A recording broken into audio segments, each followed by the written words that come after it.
Assalamu alaikum, frères et sœurs en islam. Très heureux de vous retrouver encore une fois de plus. Aujourd'hui, Inch'Allah, nous allons parler à nos frères et à nos sœurs qui ont tendance à condamner leur prochain à tout bout de champ.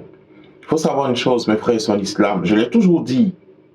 Le prophète sallallahu alayhi wa sallam, il dit, on ne va jamais devenir de vrais croyants tant qu'on ne va pas aimer pour nos frères, pour nos sœurs, pour notre prochain. C'est qu'on aime pour nous-mêmes. Qui d'entre nous n'aimerait-il pas aller au paradis? Personne. On veut tous aller au paradis. On doit donc souhaiter le paradis pour nos frères et pour nos sœurs. Mais qu'est-ce qu'on constate aujourd'hui? C'est nous qui condamnons nos frères parce qu'ils sont dans la fornication. C'est nous qui dénigrons nos sœurs, qui rejetons nos sœurs parce qu'elles ne portent pas le voile, parce qu'elles portent des mèches sur la tête. Ce moment-là, on l'a toujours dit, on va dénoncer le péché, mais le pécheur, lui, est une victime, est un malade qu'on doit tenter, nous, de soigner, et non pas un criminel qu'on va tenter, qu'on va juger et condamner. Non. C'est en cela que le prophète a dit, sallallahu alayhi wa sallam, il dit, ne soyez pas une aide pour le diable contre votre frère. Déjà, Allah nous rappelle dans le Coran, il dit, si lui, Allah qui nous a créé, qui a créé les cieux et la terre, qui est notre Seigneur, s'il voulait s'en prendre à nous pour ce qu'on fait sur la terre comme action, il n'allait même pas laisser un seul animal ramper sur la terre. Est-ce qu'on médite sur la parole d'Allah? C'est dire ici à quel point nous sommes injustes, à quel point nous sommes pécheurs, à quel point nous sommes imparfaits, à quel point nous ne sommes pas des saints. Voilà. Mais si Allah, lui, voulait s'en prendre à nous pour nos péchés, il allait nous exterminer, nous tous. Mais il est patient avec nous, il est miséricordieux, il nous accorde son pardon. Mais nous ne sommes pas prêts nous-mêmes à nous pardonner les uns les autres. Nous ne sommes pas patients les uns envers les autres.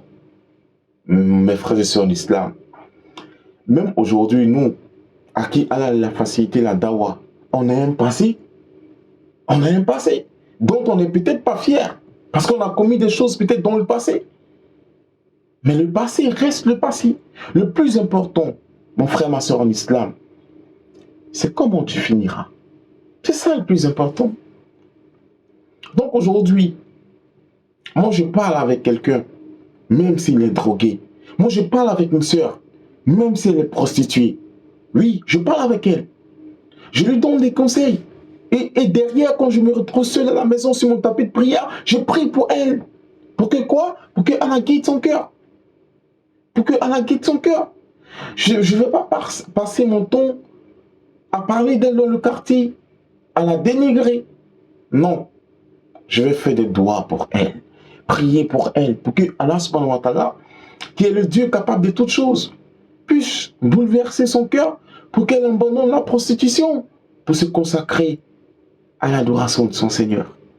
Je prie pour mes frères et mes sœurs qui sont dans la drogue, dans l'alcool, dans la fornication, pour que Allah subhanahu wa ta'ala ne les abandonne pas, pour que Allah les aide à sortir de ces vices-là et à devenir meilleurs, à devenir utiles à la communauté. C'est de ça qu'il s'agit, mes frères et sœurs en islam. Tu vas trouver des musulmans qui passent tout le temps à dénigrer d'autres frères musulmans ou d'autres sœurs musulmanes.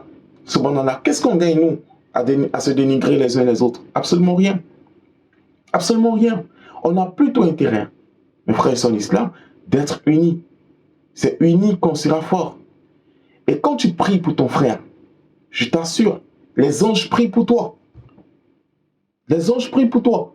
Mais aujourd'hui, nous sommes tellement mauvais, devenus mauvais, nos cœurs sont devenus tellement durs, tellement méchants, que tout ce qu'on souhaite, c'est de voir nos frères et nos sœurs trébucher. C'est de voir nos frères et nos sœurs humiliés. Mais qu'est-ce qu'on gagne à humilier nos frères? Absolument rien. C'est pourquoi, mon frère, ma soeur en islam, si on dit qu'on est musulman, qu'on est croyant, qu'on croit en Allah, qu'on croit au jour dernier, quand un jour viendra où on sera jugé, alors, mes frères et sœurs d'islam, je l'ai toujours dit, la mission du musulman, c'est de sauver des vies. C'est de sauver des vies. C'est ça notre mission. Ce n'est pas venir condamner les gens à l'enfer. Les clés du paradis et de l'enfer sont dans la main de qui? Dans la main d'Allah. Allah dit quoi? Il met qui veut au paradis, qui veut en enfer. Et notre prière, c'est que vous et moi, on puisse se retrouver un jour au paradis. C'est notre prière. Et la plus grande réussite des réussites, c'est d'avoir une place au paradis. Et le paradis est tellement vaste que chacun de nous a sa place au paradis. Donc, mes frères et sœurs en islam, aidons nos frères qui sont en difficulté. N'abandonnons pas nos frères et nos sœurs. J'ai connu beaucoup de personnes qui ont peut-être abandonné la religion parce qu'ils n'ont pas reçu le soutien nécessaire dans les moments les plus difficiles, dans les moments d'épreuve, de tentation. On ne leur a pas tendu la main. Subhanallah, juste un geste, ça peut changer beaucoup de choses. Juste un geste, ça peut changer beaucoup de choses. On a beaucoup de frères et de sœurs qui ont envie de se marier, justement pour ne pas rester dans la fornication. Ils n'ont pas les moyens. Qu'est-ce que nous on fait pour aider ces personnes qui veulent se marier? Aujourd'hui, le musulman, il ne doit pas être passif. Le musulman doit être actif. On doit être dans l'action. Quelqu'un te dit, il a faim, tu dis non, j'ai prié pour toi. La prière ici, non. Donne-leur à manger. C'est de ça qu'il s'agit. Il faudrait qu'on apporte des solutions. Qu'on arrête seulement de critiquer, mais après, qu'est-ce que nous on apporte comme contribution pour voir évoluer les choses? C'est de ça qu'il s'agit, mes frères et sœurs en islam.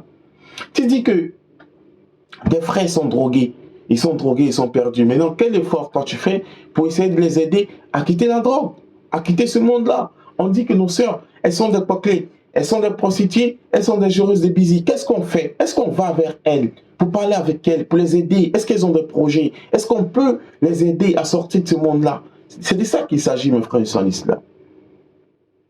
Soyons des croyants qui contribuent à l'évolution positive des choses. Soyons des croyants qui aident la communauté, qui aident le monde, qui sont utiles au monde.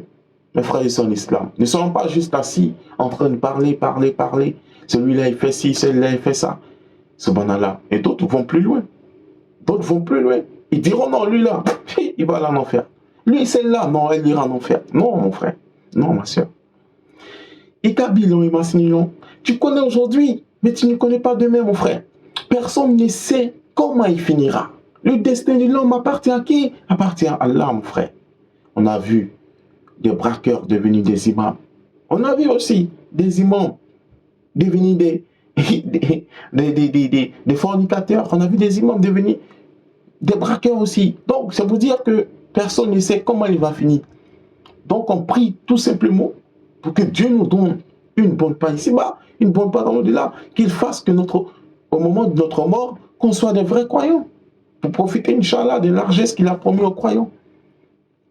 Donc, qu'Allah nous accorde la bonne compréhension, qu'il nous guide sans cesse sur le droit chemin, qu'il fasse de nous des musulmans plus sincères. J'ai été très heureux d'être en votre compagnie encore une fois de plus. J'espère très prochainement vous retrouver pour un autre numéro, Inch'Allah.